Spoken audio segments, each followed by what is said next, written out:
Have you ever gotten like a birthday reminder for someone on social media?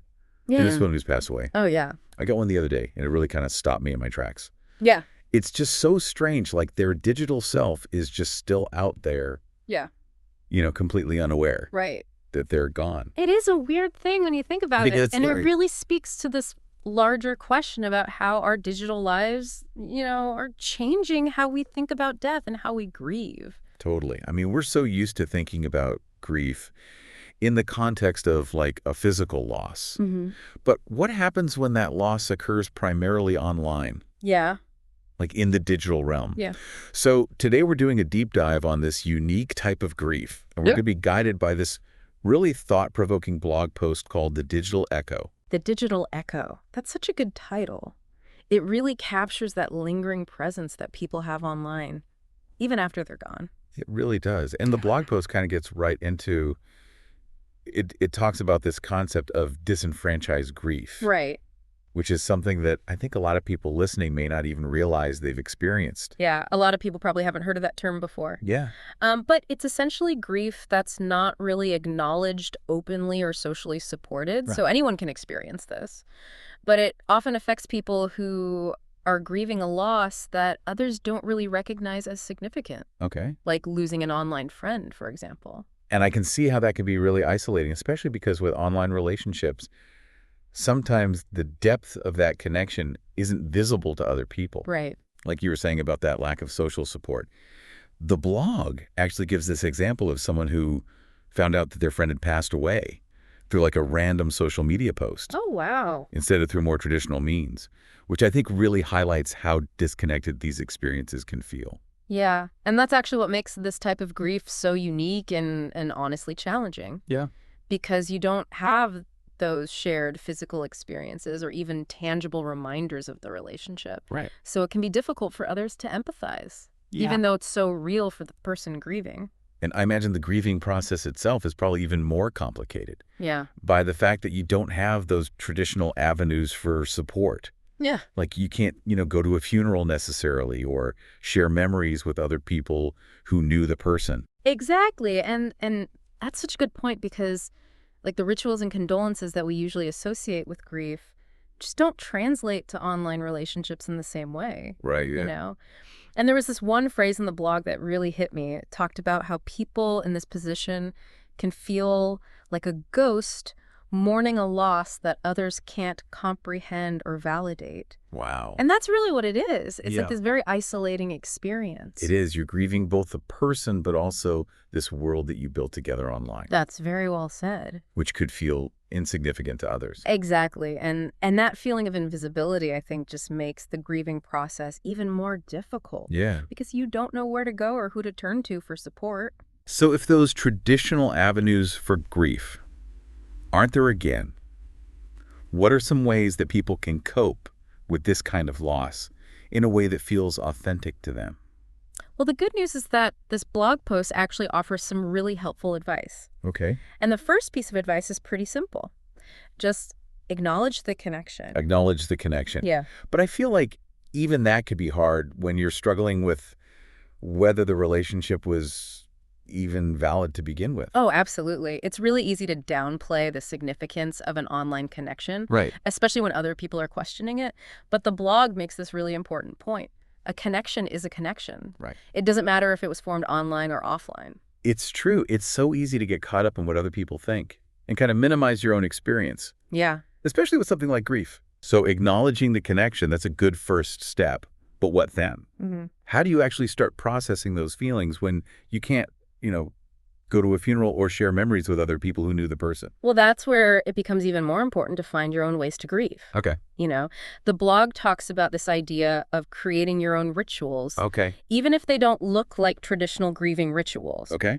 It could be anything, really, like keeping a journal or making some kind of digital memorial, Right. or even just having some quiet time to think about that person. I like that, giving yourself permission to grieve in a way that feels right for you without worrying about what other people think. Exactly. It's about honoring that relationship in your own way. Yeah, and part of that, I think, is also being mindful of how you share your grief publicly, if you even want to at all. Right. Because some people find it helpful to post on social media or whatever. But with online grief, sometimes those more private tributes can be more meaningful. Yeah, instead of posting something really public, maybe it's like revisiting an old conversation you had or Yeah. listening to a song that you both liked. Exactly. Or even just like taking a minute to think about them. Yeah.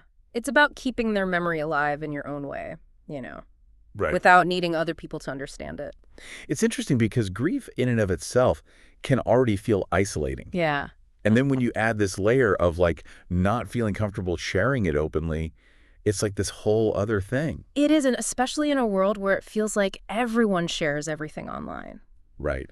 It can feel like even more of a burden, and that's why self-care is so important. Self-care, Mm-hmm. I feel like we're always hearing that, Yeah. but it can be hard to actually do it, Oh, for sure. especially when you're grieving. Especially when you're grieving and you might not have that usual support system to rely on. Right. So making sure you're sleeping enough, eating well, doing things that make you feel good, Mm. it all makes a difference. It's like you have to be extra kind to yourself. Yes. You know, it's making me think about how much relationships have changed. Mm-hmm. Like this blog post is about grief, but it's also about how technology has changed how we connect with each other. It really is, and I think it challenges us to rethink what a real relationship even means. Yeah. Just because you meet someone online doesn't mean that connection isn't important or real. And the blog says this really beautifully. It says, these bonds formed in the digital ether can be as real and meaningful as any physical connection, offering solace, laughter, and a sense of belonging.